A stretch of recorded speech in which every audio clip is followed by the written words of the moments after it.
Hello everyone, government exam वाला के YouTube channel पे मैं विशाल हसमुख आप सभी का तहे दिल से स्वागत करता हूं।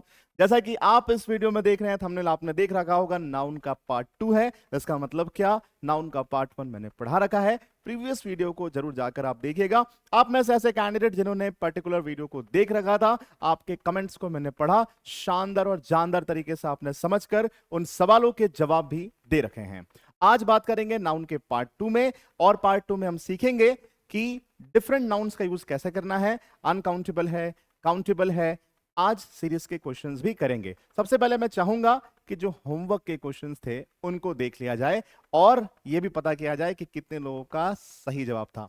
आ जाते हैं सबसे पहले क्वेश्चन नंबर 1 पे, जो था आपका homework. So many students are of the opinion that mathematics are not a very easy subject at all. बहुत से स्टूडेंट्स इस ओपिनियन में है कि मैथमेटिक्स जो है वो इजी सब्जेक्ट नहीं है।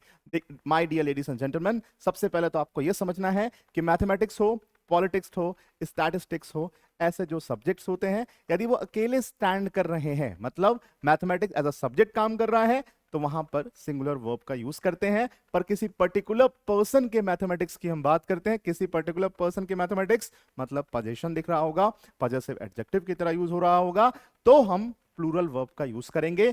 अभी यहां पर समझते हैं।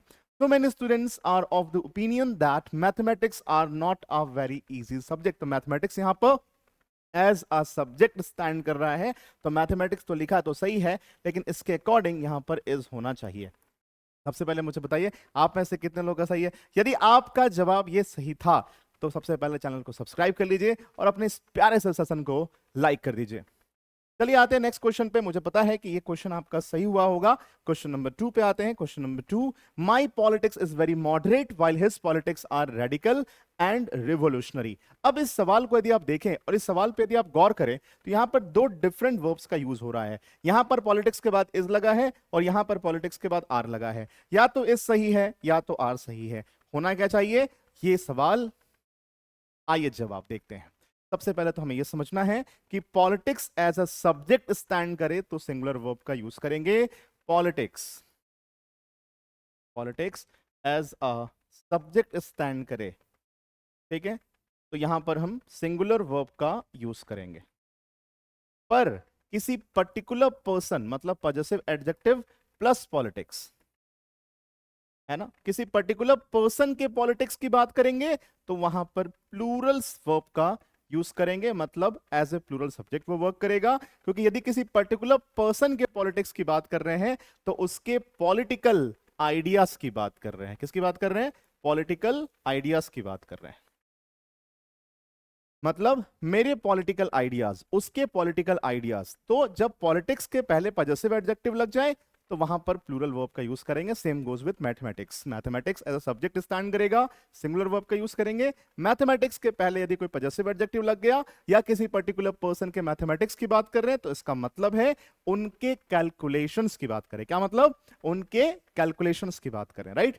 तो my politics is very moderate while his politics are radical. मतलब यहां पर एक जगह सही है और दूसरी जगह गलत है। अब यदि देखा जाए इस पोर्शन को, तो हिज पॉलिटिक्स आर, यहां पर उसके पॉलिटिकल आइडियाज के साथ आर लगा है, जो कि 100% सही है। पर माई पॉलिटिक्स इज, यहां पे गलती है। तो आंसर क्या होना चाहिए बताइए? यस, तो यहां पर होना चाहिए my politics are. Answer will be number ए।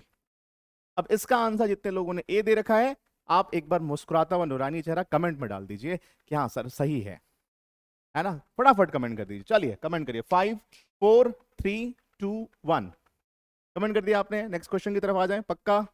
चलिए नेक्स्ट क्वेश्चन की तरफ आते हैं। Question number 3, diabetes are not a lethal disease like AIDS but cancer is really very dangerous. अब हमें समझना यह है कि बहुत से ऐसे नाउन्स होते हैं जिनके साथ एस या ईएस लगा होता है। मतलब क्या, साधारण भाषा में बोलूं, साधारण शब्दों में बोलूं, तो ऐसा कहा जाए कि बहुत से ऐसे नाउन्स जो दिखने में प्लूरल होते हैं पर मीनिंग में सिंगुलर होते हैं। कौन कौन से नाउन्स होते हैं? News, innings, politics, politics, summons, economics, physics, civics, ethics, rickets, shingles, missiles, mumps, darts, athletics, billiards। ये नाउन्स दिखने में कैसे? प्लूरल। मतलब अच्छा, प्लूरल दिखने में है, मतलब क्या? दिखने में प्लूरल है तो एस और ईएस लगा होगा, पर मीनिंग में सिंगुलर। अब दिखने और मीनिंग में आप पेरेंट्स को वैल्यू देंगे या मीनिंग को वैल्यू देंगे? आप देखते चाहे कैसे भी है, वैल्यू तो ऐसा मिलेगा जब आपकी गवर्नमेंट जॉब होगी, है ना? तो मीनिंग को वैल्यू देता है सोसाइटी। डायबिटीज में भले एस लगा हो, पर ये डिजीज का नाम है, यहां पर सिंगुलर वर्ब का यूज करेंगे। क्या करेंगे? यहां पे इज लगा देंगे। तो diabetes is not a lethal disease. Point समझ गए? नेक्स्ट क्वेश्चन की तरफ बढ़ते हैं। It is difficult to find a work in the present economic climate. अब ये क्वेश्चन मैं आपको दे रहा हूं होमवर्क, ठीक है? होमवर्क नंबर 1, ठीक है? अब मैंने देखा कि बहुत से कैंडिडेट क्या कर रहे हैं, पता चला मुझे, पता चला है ना, कि कुछ कैंडिडेट्स क्या कर रहे हैं, लास्ट में चले जा रहे हैं। सर ने होमवर्क दे रखा होगा तो जाकर देख लेंगे और कमेंट कर देंगे। ऐसा नहीं चलेगा, बीच बीच में होमवर्क दूंगा मैं, ठीक है? होमवर्क नंबर 1, इसका आंसर आप कमेंट करना, ठीक है? चलिए नेक्स्ट क्वेश्चन की तरफ बढ़ते हैं। The poor's plight in India is very pathetic, so we must do something to improve their condition. The poor's plight in India is very pathetic, so we must do something to improve their condition. इस question का answer के लिए आप 30 seconds का time लीजिए, comment करिएगा फटाफट। चलिए, टेक योर टाइम।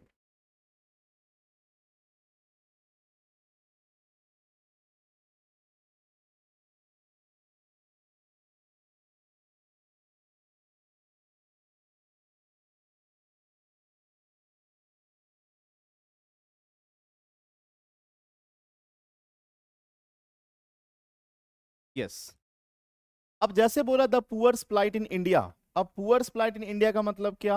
अच्छा, मुझे लगता है ये क्वेश्चन होमवर्क में था। The poor's plight in India is very pathetic, so we must do something to improve their condition. तो आंसर क्या होना चाहिए? आंसर होना चाहिए the plight of the poor. Answer क्या होना चाहिए? The plight of the poor, the plight of the poor, है ना? आंसर क्या होना चाहिए? The plight of the poor, ठीक है ना? चलिए नेक्स्ट क्वेश्चन की तरफ बढ़ते हैं। My cousin brother who lives in America is coming tomorrow to attend his brother's marriage ceremony. इस क्वेश्चन को देखेंगे, इस क्वेश्चन को बनाएंगे। चलिए फटाफट बनाएंगे।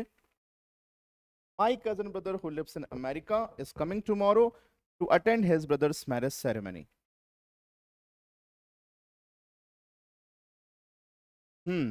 आपने इसको प्रीवियस क्लास में भी बनाया था मेरे ख्याल से, है ना? अब देखिए, बेसिकली ऐसा भाई जो अमेरिका में है और वो भाई आ चुका है, ठीक है? तो हमें पता कैसे चल रहा है? To attend his.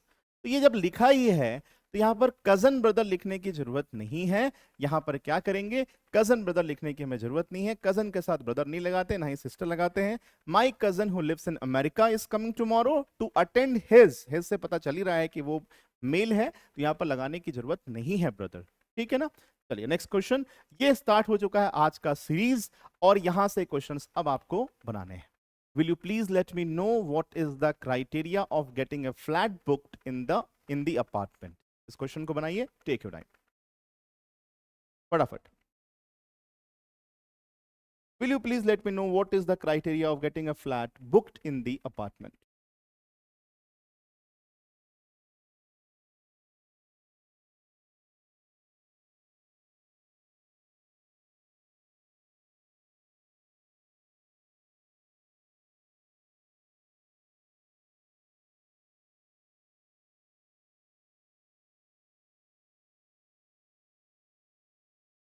फटाफट बनाएंगे, कमेंट करिए। चलिए देखते हैं। Will you please let me know what is the criteria. देखिए, क्राइटेरिया वर्ड जो होता है, क्राइटेरिया वर्ड कैसा वर्ड है? क्राइटेरिया एक प्लूरल वर्ड है, तो इसका सिंगुलर क्या हो जाएगा? सिंगुलर होता है क्राइटेरियन। तो जब क्राइटेरियन वर्ड का यूज करना है, मतलब सिंगुलर क्या होगा? क्राइटेरियन होगा। अब पूछ रहा what is the criteria of getting a flat booked. यहाँ पर क्राइटेरिया नहीं, यहाँ पर आपको यूज करना है क्राइटेरियन, ठीक है ना? अच्छा, बहुत बार एग्जाम्स में या मॉक लगाएंगे आप तो बहुत बार क्राइटेरियन में भी एस लगा कर दे देगा, मतलब एन के बाद एस लगा देगा, तो आपको लगेगा प्लूरल वर्ड है, लेकिन एक्चुअली गलत हो जाएगा। क्राइटेरियन प्योर सिंगुलर वर्ड है, ठीक है ना? तो क्राइटेरिया प्लूरल है, क्राइटेरियन सिंगुलर है, कभी कभी एस लगा के भी दिया जाता है। समझ गए? समझ गए ना? चलिए नेक्स्ट क्वेश्चन की तरफ बढ़ते हैं। He has been very kind enough to give 5 billion rupees to a poor for their rehabilitation. देखिए पुअर वर्ड से बहुत बार क्वेश्चंस एग्जाम्स में पूछे जाते हैं, इसका कॉन्सेप्ट क्लियर कर लीजिए पूरा, है ना। चलिए बोर्ड पे है क्वेश्चन, टेक 30 सेकेंड्स, आंसर दीजिए। He has been very kind enough to give 5 billion rupees to a poor for rehabilitation.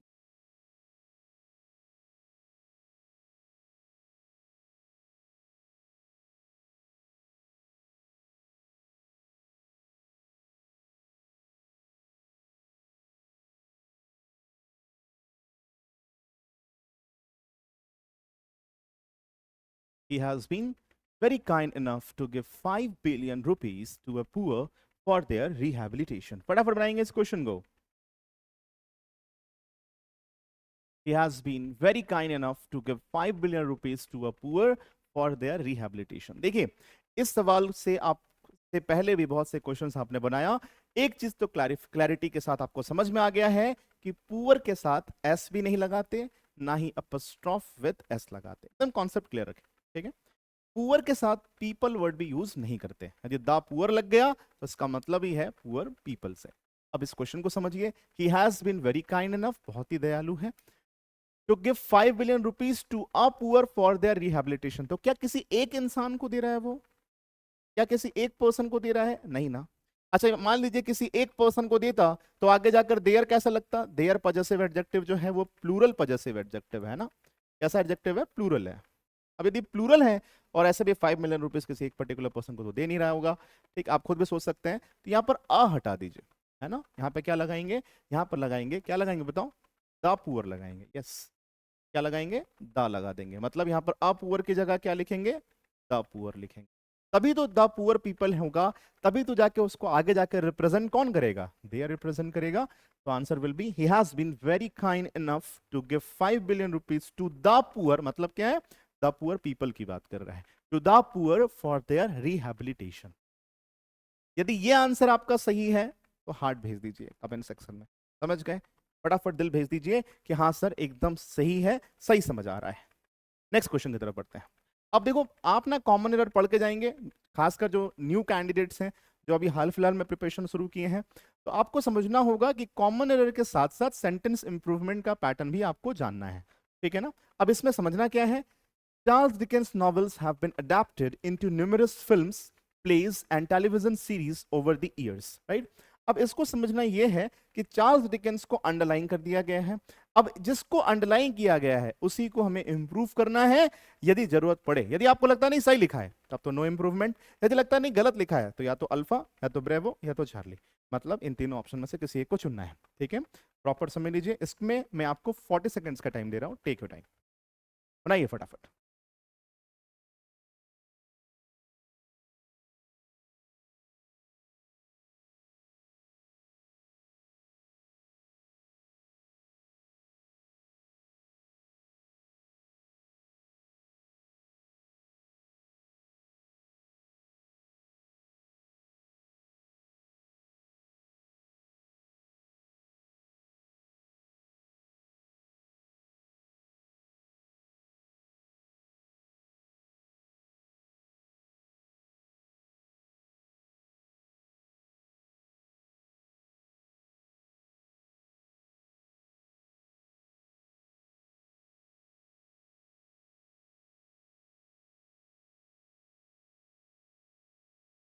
फटाफट बनाइए, टेक योर टाइम।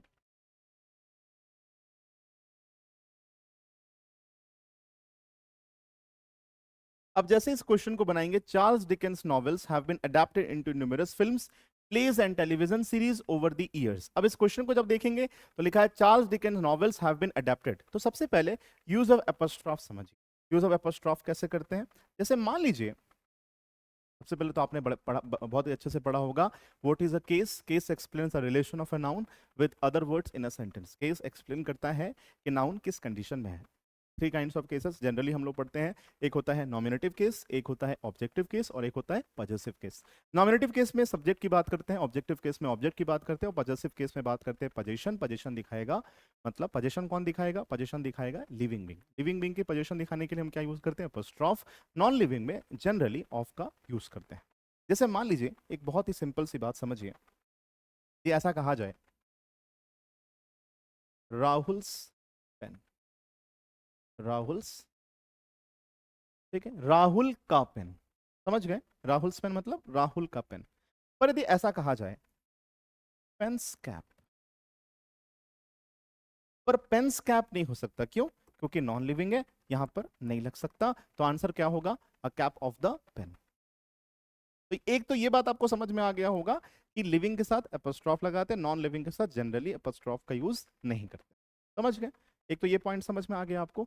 एक और बात क्या समझना है, यदि एपोस्ट्रॉफ का यूज हो रहा है, मान लीजिए एपोस्ट्रॉफ विद एस लगाया हमने, राहुल पेन, तो जब एक एपोस्ट्रॉफ लगा होता है तो हमारे सामने दो नाउन होते हैं, राहुल भी नाउन है, पेन भी नाउन है। तो डियर लेडीज एंड जेंटलमैन, बहुत बार मेरे क्लासेस के दौरान मैं आपको बहुत बार बताऊंगा और आपको समझाने की भी कोशिश करूंगा कि एपोस्ट्रॉफ जब एक लगा होगा तो नाउन दो होंगे, अपस्ट्रॉफ यदि दो लगा होगा तो नाउन चार नहीं होंगे, 2+1, तो नाउन 3 होंगे। ऐसा नहीं, मल्टीप्लाई नहीं करते जाना, डबल नहीं करना है ना, +1 +1 चलता जाएगा, ठीक है। यदि अपस्ट्रॉफ लगा है, एक अपस्ट्रॉफ है तो नाउन दो, दो अपस्ट्रॉफ लगा है तो नाउन 3 होंगे, 2+1 3। समझ गए? समझाऊंगा और भी पैटर्न्स पे समझेंगे, ठीक। एक और पॉइंट समझेंगे, बहुत बार ऐसा लिखा होता है, जैसे कि लिखा है मान लीजिए बॉयज हॉस्टल, ठीक है, और लिखा है बॉयज हॉस्टल। हालांकि इसके लिए बहुत डिटेल क्लासेस की भी आपको जरूरत पड़ेगी, ठीक है। Boys hostel, boys hostel. अब इसमें हमें समझना ये है, सबसे पहले क्या समझना है कि हो सकता है इसमें पहला वाला सही हो, दूसरा वाला सही हो, या हो सकता है दोनों सही हो सकता है कोई एक ही सही, है ना। समझना ये है कि इस बॉयज हॉस्टल और बॉयज हॉस्टल के बीच में एक डिफरेंस ये है कि हॉस्टल जो होगा वो किसी एक लड़के का नहीं होगा, वो लड़कों का हॉस्टल होगा। मतलब बॉयज हमें प्लूरल चाहिए, प्लूरल फॉर्मेट में चाहिए, सिंगुलर फॉर्मेट में नहीं चाहिए। अब सबसे और ये एक और पॉइंट समझ लीजिए, पोजीशन जब हम दिखाते हैं, जब भी हम पोजीशन दिखाते हैं तो पोजीशन कैसा दिखाते हैं? लगाते हैं अपस्ट्रॉफ विथ एस, ठीक है। कभी कभी लगाते हैं ओनली अपस्ट्रॉफ, मतलब इसमें एस नहीं है, एक अपस्ट्रॉफ विथ एस, एक अपस्ट्रॉफ विदाउट एस, और पोजीशन दिखाने के लिए नॉन लिविंग के साथ ऑफ का भी यूज करते हैं, ठीक है। Generally apostrophe with S, apostrophe without S और ऑफ, ठीक। अपस्ट्रॉफ विथ एस कब लगाएंगे? जब नाउन सिंगुलर का यूज करेंगे। अपस्ट्रॉफ विदाउट एस कब लगाएंगे? जब प्लूरल नाउन होगा, और जनरली मैं बता रहा हूं, ठीक है, हिसिंग साउंड में भी यूज करेंगे और ऑफ का यूज करेंगे, ठीक। अब मुझे ये समझाना है आपको, और आपको ये समझना भी है कि बॉयज हॉस्टल जो है वो लड़कों का हॉस्टल है, तो एस के बाद अपस्ट्रॉफ करें या एस के पहले करें? हाँ हाँ बोलिए। यस, एस के बाद करेंगे, बॉयज हॉस्टल। अच्छा, यदि गर्ल्स हॉस्टल लिखना हो तो, गर्ल्स हॉस्टल लिखना हो तो, यदि गर्ल्स हॉस्टल लिखना हो तो एस के पहले अपस्ट्रॉफ या एस के बाद? यस, लड़कियों का हॉस्टल, तो एस के बाद लगा, ठीक है ना। तो अपस्ट्रॉफ विदाउट एस करेंगे, क्योंकि गर्ल्स तो पहले से ही प्लूरल नाउन है ना, तो अपस्ट्रॉफ के साथ वापस एस लगाने की जरूरत नहीं है, इसलिए मैंने कहा अपस्ट्रॉफ विदाउट एस। समझ गए? Okay fine. अब एक और पॉइंट समझ,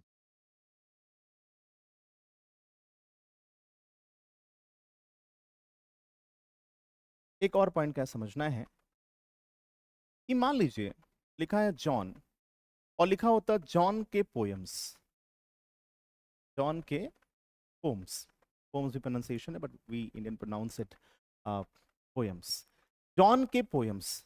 तो जॉन के पोयम, जॉन एक सिंगुलर नाउन है, तो यहां पर क्या लगाएंगे? Apostrophe with S, apostrophe with s, कि जॉन के पोयम्स। पर यदि ये जॉन ना होकर जॉन किट्स होते, जॉन किट्स होते, और जॉन किट्स के पोयम्स की बात करें, तो सबसे पहले तो मुझे यह समझना चाहिए, हम सभी को यह समझना चाहिए कि जॉन किट्स एक पर्टिकुलर पर्सन है, जॉन किट्स दो लोग नहीं है, एक ही आदमी, ठीक है। जॉन किट्स एक आदमी है, पर इनके नाम में पहले से ही एस लगा है। एस का मतलब क्या? इसको बोलते हैं हम लोग हिसिंग साउंड, ठीक है, हिसिंग साउंड। तो जब हिसिंग साउंड हो मतलब जॉन किट्स पहले से एस लगा हुआ है, तो अपस्ट्रॉफ तो लगाएंगे, पर उसमें एस नहीं लगाएंगे, मतलब एपोस्ट्रोफ विदाउट एस का यूज करेंगे। तो जॉन किट्स के पोयम्स की बात करें तो इसमें एपोस्ट्रोफ विद एस नहीं लगाएंगे, केवल एपोस्ट्रोफ लगाएंगे। बात समझ गए? देखिए, जब आपने बॉयज हॉस्टल लिखा था, हालांकि वो प्लूरल था, तो उसमें एपोस्ट्रोफ विदाउट एस तो लगाया, लेकिन जैसे बॉयज हॉस्टल लिखा तो उसमें भी तो हिसिंग साउंड आ रहा है, बॉयज पहले से एस लगा था तो केवल एपोस्ट्रोफ लगाया, वापस एस लगाने की जरूरत नहीं है। सेम केस जॉन किट्स के पोयम्स की बात करें तो जॉन किट्स के नाम में एस पहले से लगा है, आपको एपोस्ट्रोफ तो लगाएंगे बट विदाउट एस। बात समझ गए? इसके तर्ज पे आज के सीरीज में मैंने 2 क्वेश्चन रखा है, एक क्वेश्चन अभी बनाएंगे, एक क्वेश्चन मैं आपको होमवर्क भी दूंगा, और इस क्वेश्चन को आप फटाफट बनाना शुरू करिए।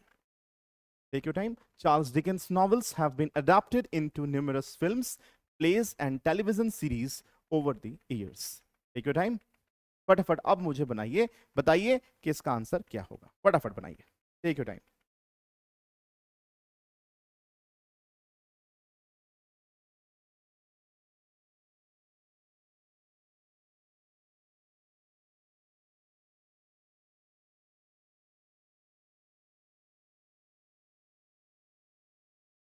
सबसे पहले तो ये भी समझना है कि चार्ल्स और डिकेंस 2 आदमी नहीं है, एक ही आदमी है। तो चार्ल्स डिकेंस के नॉवेल्स की बात कर रहे हैं, ठीक है? तो उसके नाम में ही एस लगा। अच्छा, जिंदगी में थोड़ा काटना सीखो ऑप्शंस को, ठीक है? पहले तो चार्ल्स डिकेंस में एपोस्ट्रोफ की रिक्वायरमेंट है, तो हमें इंप्रूवमेंट चाहिए, तो ऑप्शन नंबर डी कट गया, ठीक। नॉवेल्स में एपोस्ट्रोफ तो लगेगा नहीं, तो उससे कोई मतलब नहीं है, नंबर सी भी कट गया। अब चार्ल्स डिकन, तो सबसे पहले तो चार्ल्स डिकन का जो स्पेलिंग है वो है चार्ल्स डिकन, डिकन में भी एस लगा है, यदि डिकन में भी एस लगा है तो डिकन में एस कहां गया, वो तो है ही नहीं, तो ये भी कट गया। अब इसको एक्सप्लेन थोड़ा सा और मैं डिटेल में कर देता हूं। चार्ल्स डिकेंस में एस पहले से लगा होगा, और यदि हिसिंग साउंड में एंडिंग है, भले नाउन सिंगुलर हो, पर अपस्ट्रॉफ विदाउट एस का यूज करते हैं। तो Charles Dickens novels will be the answer, answer number A होगा। अब आप में से कितने लोग का सही है? थम्स अप दे दीजिए, हार्ट भेज दीजिए, मुस्कुरा दीजिए, थम्स अप भेज दीजिए, पेप्सी भेज दीजिए, कोक भेज दीजिए, चैनल को सब्सक्राइब कर लीजिए। मुस्कुराता हुआ नूरानी चेहरा भेजते हुए इस क्वेश्चन को आप होमवर्क में रख लीजिए, होमवर्क नंबर 2। इस क्वेश्चन को आप बनाएंगे, होमवर्क नंबर 2, ठीक है ना? इस क्वेश्चन को बनाना, ठीक है? मैं 15 सेकंड्स का आपको टाइम भी दे रहा हूं, स्क्रीनशॉट भी ले लीजिए, बाकायदे क्वेश्चंस को प्रैक्टिस करिए, एग्जाम्स के लिए बहुत इंपॉर्टेंट, ठीक है ना? अभी बना लीजिए, सोच लीजिए, कमेंट कर दीजिएगा, होमवर्क नंबर 2 का आंसर ये होगा, ठीक है ना? चलिए नेक्स्ट क्वेश्चन की तरफ बढ़ते हैं, ये तो होमवर्क है ना। Mathematics is not at all a difficult subject if you practice regularly. बहुत ही आसान सा सवाल, कमेंट कर दीजिए, चलिए 15 सेकंड्स में कमेंट कर दीजिए, फटाफट आंसर दे दीजिए, फटाफट सभी लोग दे दीजिए आंसर, फटाफट 50 seconds.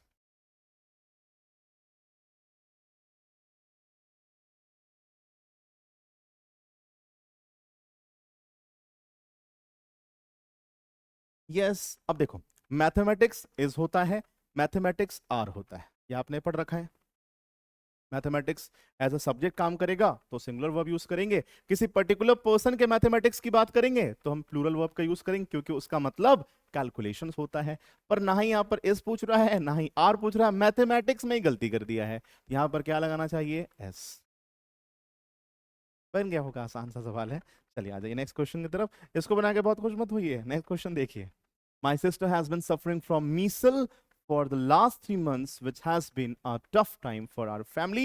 Take your time, solve this question. इस क्वेश्चन को बनाएंगे, आंसर करेंगे फटाफट।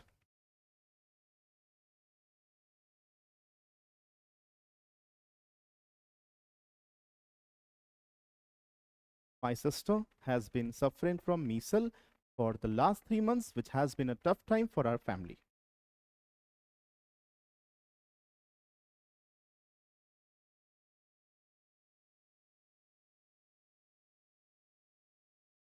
चलिए बनाइए। देखिए, आपने पढ़ा होगा बहुत से ऐसे नाउन्स होते हैं जो दिखने में प्लूरल होते हैं पर मीनिंग में सिंगुलर होते हैं। उस सीरीज में आपने डिजीज का नाम पढ़ा होगा, रिकेट्स, टिंगल्स, मिसल्स और मम्स, पढ़ा है ना? पढ़ाया भी गया है, right. My sister has been suffering from measles, तो मिसल नहीं होना चाहिए, गलती क्या है यहाँ पे? बोलो। यस, होना क्या चाहिए? मिसल्स होना, ठीक है। माई sister has been suffering from micelles for the last 3 months which has been a tough time for our family. Next question की तरफ देखेंगे। He bought 3 dozen eggs for the party which he planned to use in various dishes. इस concept को मैं अगले class में जरूर बताऊंगा। ये रखा हूं मैं होमवर्क नंबर 3। इस क्वेश्चन को आप होमवर्क में लीजिए। 10 सेकेंड्स का टाइम भी दे रहा हूं ताकि आप स्क्रीनशॉट भी ले पाए। यदि अभी सॉल्व करना चाहें तो अभी भी सॉल्व कर सकते हैं, राइट। होमवर्क नंबर 3 का ये क्वेश्चन, ठीक है ना।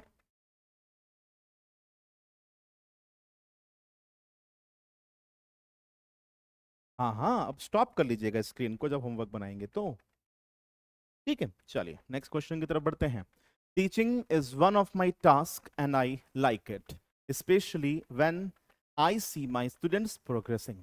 इस क्वेश्चन को बनाइए, क्लास में डिस्कस कर रखा है मैंने। 30 सेकंड्स का टाइम लीजिए, फटाफट बनाएंगे इस क्वेश्चन को।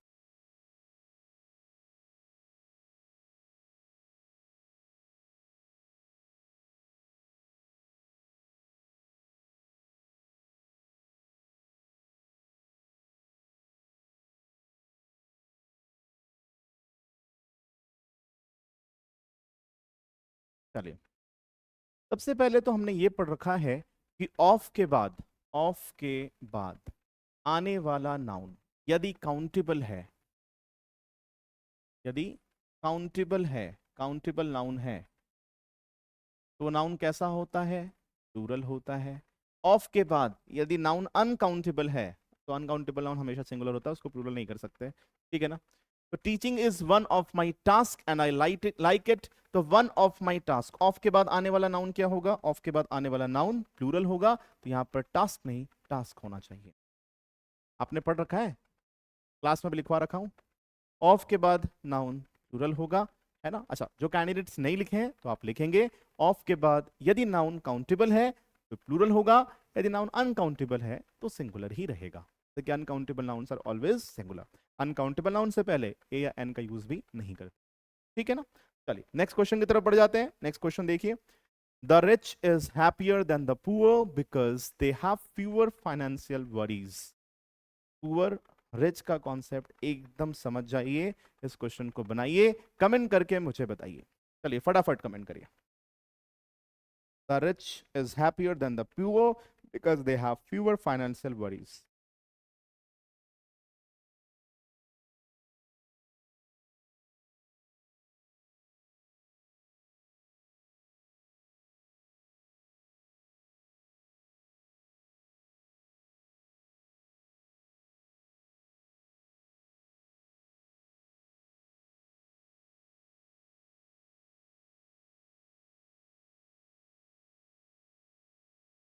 ओके कम।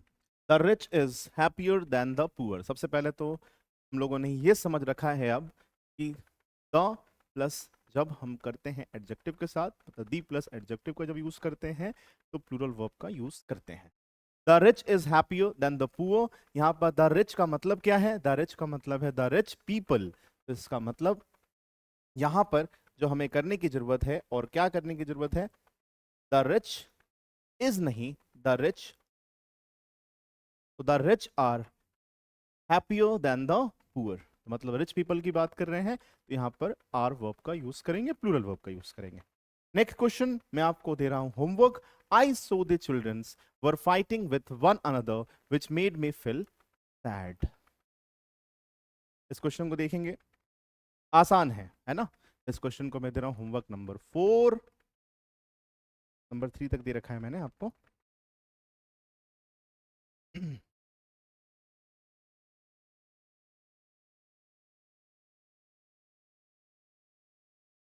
3 दे रखा है, यह है होमवर्क नंबर 4, ठीक है। 10 9 8 7 6 5 4 3 2 1। इस क्वेश्चन के बाद लास्ट क्वेश्चन रख रहा हूं मैं। स्क्रीन को रोक लीजिएगा, जैसे आप बोल रहे हैं थोड़ा सा और 10 सेकंड होल्ड कर लीजिएगा स्क्रीन को। आप पॉज भी करके देख सकते हैं, पॉज भी करेंगे तब भी स्क्रीन देखेगा। चलिए।